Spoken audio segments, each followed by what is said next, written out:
അസ്സാം വലൈക്കും വറഹമത്തുള്ള. അൽഹംദുലില്ലാ വസ്സലാത്തു വസ്സലാമു അലാ റസൂലില്ലാ വഅല ആലിഹി വസ്ഹാബിഹി അജ്മഈൻ അമ്മാ ബഅദ്. പ്രിയമുള്ള സഹോദരങ്ങളെ, ഒരു 10 രൂപ വീണ് പോയാൽ നമ്മൾ അതിനെക്കുറിച്ച് ആലോചിക്കും. അതേപോലെ തന്നെ ഒരു ഗ്ലാസ് നമ്മളിൽ നിന്ന് വീണ് ഉടഞ്ഞു പോയാൽ, നമ്മുടെ വാഹനത്തിലൊരു വര വീണാൽ, ഇത്തരം സാമ്പത്തികമായി നമ്മളെ ബാധിക്കുന്ന നഷ്ടങ്ങളെല്ലാം നമ്മൾ വളരെ ഗൗരവത്തോടു കൂടി ആലോചിക്കുകയും അതിനെപ്പറ്റി സങ്കടപ്പെടുകയും ഖേദിക്കുകയും ഒക്കെ ചെയ്യും. എന്നാൽ അതിനേക്കാളും നമ്മൾ ഖേദിക്കേണ്ട, സങ്കടപ്പെടേണ്ട കാര്യമാണ് നമ്മുടെ സമയം നഷ്ടപ്പെടുക എന്നുള്ളത്. ഒരു ദിവസം രാത്രി ഒരു 9 മണിക്ക് നമ്മൾ ഉറങ്ങുമെന്ന് വിചാരിക്കാം. രാവിലെ ഒരു 4 മണിക്ക് നമ്മൾ എഴുന്നേൽക്കും. ആ സമയം പോട്ടെ, നമ്മളൊരു ഉറക്കം, അത് നമുക്ക് പ്രത്യേകിച്ച് പ്ലാൻ ചെയ്യാനൊന്നുമില്ല.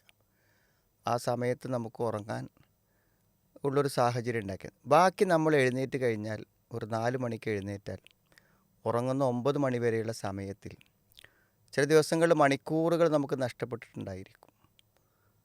അപ്പോൾ വളരെ കൃത്യമായി എൻ്റെ സമയം ഞാൻ എങ്ങനെ ഉപയോഗിക്കണം എന്ന് വളരെ കൃത്യമായി ചിന്തിച്ച് ഒരു പ്ലാനും പദ്ധതിയും ഇല്ലാത്തവനെ സംബന്ധിച്ചിടത്തോളം ആയുസ്സിൽ തന്നെ വളരെ വലിയ നഷ്ടമാണ് നഷ്ടപ്പെട്ടു.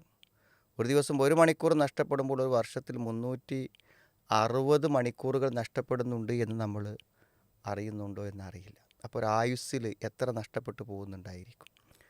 ഒന്ന് വളരെ അധികം ഗൗരവത്തോടു കൂടി നമ്മൾ കാണേണ്ട ഒരു കാര്യമാണത്.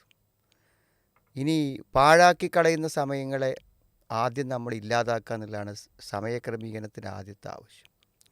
അതായത് രാവിലെ ഉറങ്ങുന്ന ആളുകളുണ്ടായിരിക്കും. ഈ അസമയത്തുള്ള ഉറക്കമെന്ന് പറയുന്നത് നമുക്ക് ഭയങ്കര നഷ്ടം ഉണ്ടാക്കും. കാരണം അതിന് ടൈം ലിമിറ്റ് ഇല്ല.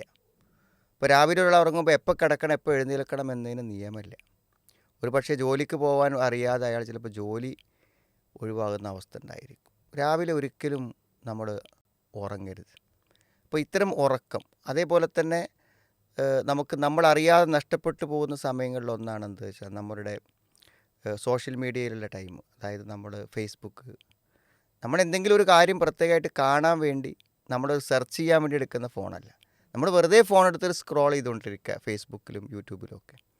ആ ടൈമിനും ലിമിറ്റില്ല, അതുകൊണ്ട് പ്രയോജനവുമില്ല.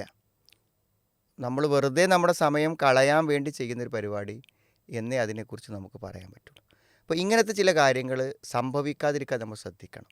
ആ സമയത്തുള്ള ഉറക്കം, അതേപോലെ തന്നെ മൊബൈലിൻ്റെ അലക്ഷ്യമായിട്ടുള്ള മൊബൈലിൻ്റെ ഉപയോഗം, ഇത് കുറച്ചാൽ തന്നെ നമുക്ക് കുറേ ടൈം നമുക്കതിൽ നിന്ന് ലഭിക്കും.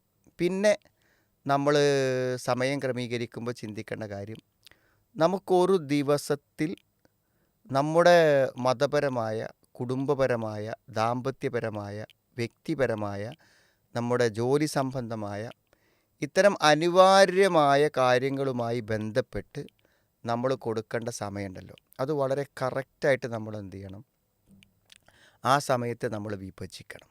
ആ സമയം വേറെ ഒന്നിനും ഉപയോഗിക്കരുത്. ഇപ്പോൾ ഉദാഹരണം പറയുകയാണെങ്കിൽ, രാവിലെ ഇപ്പോൾ ഒരു മിനിമം ഒരാളുടെ ആരോഗ്യത്തിന് വേണ്ടതാണ് ഒരു എക്സർസൈസ്. അപ്പോൾ ഒരു 20 മിനിറ്റ് നടക്കുക എന്ന് വിചാരിക്കാം. നമ്മൾ 20 മിനിറ്റ് നമ്മൾ നടക്കും രാവിലെ എന്ന് തീരുമാനിച്ചാൽ, ആ 20 മിനിറ്റ് അതിനുള്ളതാണ്. അത് നമ്മുടെ ആരോഗ്യത്തോടുള്ള ഇന്നലി നഫ്സിക അലൈക ഹക്ക, നമ്മുടെ ആരോഗ്യത്തോട് നമുക്കൊരു കടമുണ്ട്. നമ്മൾ വെറുതെ കളയുന്നതല്ല, അതൊരു കടമ നിർവഹണം തന്നെയാണ്. ഇനിയിപ്പോൾ കുറച്ച് സമയം നമ്മുടെ കുടുംബവുമായി ചിലവഴിക്കാൻ, അതായത് വൈഫുമായി ചിലവഴിക്കുന്ന ടൈം എപ്പോഴാണ്, ഭർത്താവുമായി ചിലവഴിക്കുന്ന ടൈം എപ്പോഴാണ്. ഒരു പക്ഷേ രാവിലെ വളരെ തിരക്കുള്ള സമയത്ത് അടുക്കളയിലൊരു 10 മിനിറ്റോ 20 മിനിറ്റോ ഭാര്യയോടൊപ്പം ഇരിക്കലാവാം. അല്ലെങ്കിൽ ഭർത്താവ് എപ്പോഴെങ്കിലും പിന്നെ വീട്ടിലേക്ക് വരുന്ന സമയത്ത് ആ വന്ന ഒരു 10-20 മിനിറ്റ് അയാളുമായി ഇടപഴകാൻ വേണ്ടിയിട്ടാവാം. അപ്പോൾ നമ്മൾ അവർക്ക് വേണ്ടിയിട്ട് ടൈം നമ്മൾ അവർക്കായി മാറ്റി വെക്കണം. മക്കൾക്ക് വേണ്ടിയിട്ട് ടൈം വേണ്ടി വരും നമുക്ക്. അവരെ പാഠഭാഗങ്ങൾ പഠിപ്പിക്കാനും അവരെ കൂടെ ഇരിക്കാനും ഒരു ടൈം വേണ്ടി വരും. അനിവാര്യമായ സമയങ്ങളെ വേണം. നമ്മുടെ ജോലിക്കൊരു ടൈം ഉണ്ടാവും, നമ്മുടെ വരുമാനങ്ങൾക്ക് വേണ്ടി ജോലിക്ക് ടൈം ഉണ്ടാവും. അപ്പോൾ അടുക്കളയിലാണെങ്കിൽ നമ്മൾ അടുക്കളയിൽ ഒരു ദിവസം നമ്മൾ അത്യാവശ്യമായി ചെയ്യേണ്ട ജോലികൾക്ക് ഒരു ടൈം വേണം നമുക്ക്. രാവിലെ കയറിയാൽ എപ്പോൾ ഇറങ്ങും, പിന്നെ വൈകുന്നേരം എത്ര സമയം കൊണ്ട് നമ്മൾ ഇരിക്കും എന്നതിനെക്കുറിച്ച് ടൈം വേണം. ടൈമില്ലെങ്കിൽ നമ്മൾ എന്നും അടുക്കളപ്പണിയായിരിക്കും.